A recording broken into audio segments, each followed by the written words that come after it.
इकडे नागावमध्ये बिबट्या दिसलेला आहे. त्याने दोघांवर हमला पण केलेला आहे. एक जण जखमी झालेला आहे त्याच्यामध्ये.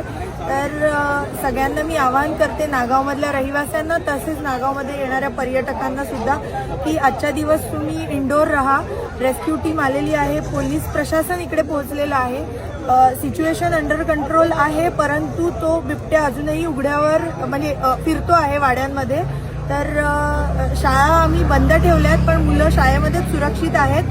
पुढील परिस्थिती पाहून शाळा सोडण्यात येतील. घरात राहून पेरेंट्सनी पॅनिक होऊ नये. तर आणि सगळ्यांनी घरात राहून थोडं प्रशासनाला करत असलेल्या कारवाईला थोडं सहकार्य करण्याची मी सगळ्यांना विनंती करीत आहे.